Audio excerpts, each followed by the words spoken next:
濑户内海有一座很特别的岛，这里藏着日本400年的味道，还有一个动漫迷一定看过的场景。更重要的是，这里可以吃到听起来很不妙的冰淇淋。Hello， 大家好，欢迎收看米塔世界。今天我们来到了香川县的小豆岛。这座岛有一个很特别的秘密，它藏着一种传承了400年的味道。但老实说，我来之前完全不知道它跟某部经典动漫也有关系。我们来这里的第一个任务，就是体验这里的一个很神奇的东西——酱油冰淇淋。你没听错，是那种直接把酱油淋在冰淇淋上面那种。但在那之前，我们先带你看看为什么小豆岛的酱油能够变成日本最有名的酱油之一。一走进来，整个空气都是酱油的味道，不是那种死咸的味道，是温厚的带点甜味的发酵香，瞬间让我们怀疑这里究竟是纪念馆还是还在运作的工厂。丸金酱油创立于1907年，是小豆岛最具代表性的酱油品牌之一，而这间纪念馆是为了纪念创业80周年设置的，主要让游客可以深入了解小豆岛酱油的发展历史，以及传统天然酿造的制作过程。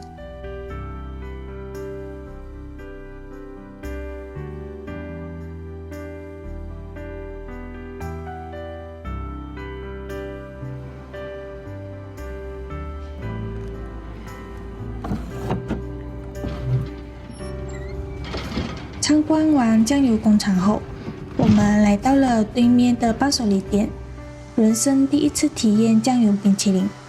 原本还有点抗拒，但吃下去后第一口是新奇，之后都是满满的好吃。酱油意外地融入到冰淇淋的脂肪以及糖，越吃越喜欢。如果觉得酱油冰淇淋就已经有点过了，等下我们还要去吃一个更厉害、更意想不到的冰淇淋。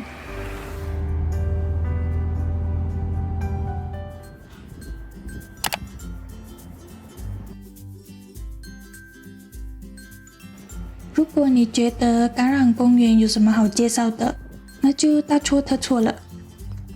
这座感染公园其实隐藏了许多的惊喜。一走进园区，我就发现很多人围着橄榄树，有人在拍照，有人在仔细找东西。我原本以为他们掉了什么，结果管理员告诉我，这座公园藏着一个秘密任务，那就是传说中的新型橄榄叶。据说找到的话可以带回家当纪念，不过听说很多人找了半天都找不到，瞬间燃起了我们的好胜心。你知道吗？日本其实本来没有橄榄树，是小豆岛在明治时代第一次试种成功，然后才转到其他地方。也就是说，我们刚才走过的那些橄榄树全部都是第一代的后代。沿着高处走不久，就会看到这个风车，你们有没有觉得很眼熟？没错，就是动漫《魔女宅急便》中出现的场景。更重要的是，这里可以租扫把去体验一日魔女，现场就可以看到很多人拿着猫咪扫把，不断地跳起来，只为了捕捉那一瞬间像是飞在空中的画面。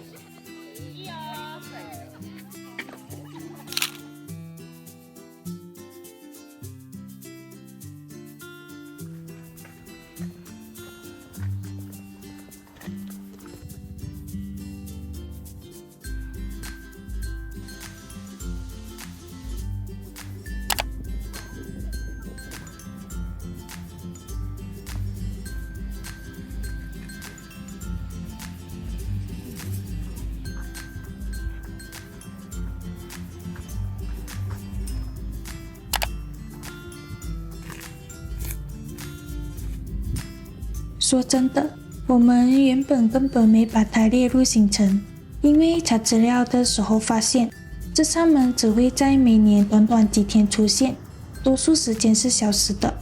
但今天它居然出现了，这是不是在暗示什么？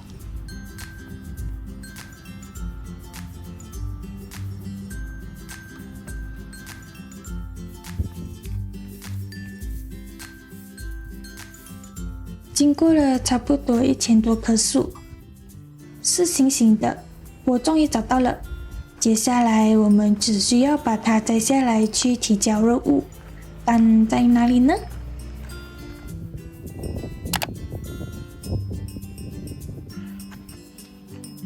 虽然叫做纪念馆，我们觉得它就像是这里的案内所。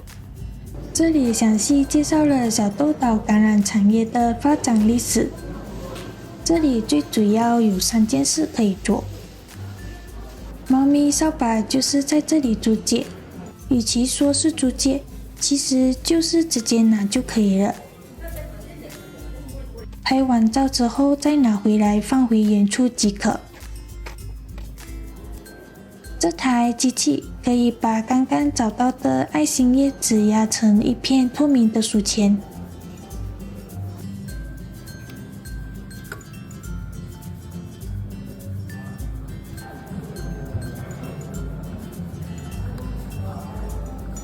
好了，你们看，爱心的纹路全部保留了下来。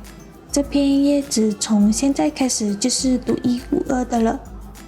听说有些人找了一整天才找到星星叶子，你们如果来，可以挑战看看，找到了这个书签就是你的战利品。最后的最后，馆内也是有伴手礼店与冰淇淋店。说到冰淇淋，想到橄榄，你们应该猜到这是什么组合了吧？没错，就是橄榄冰淇淋。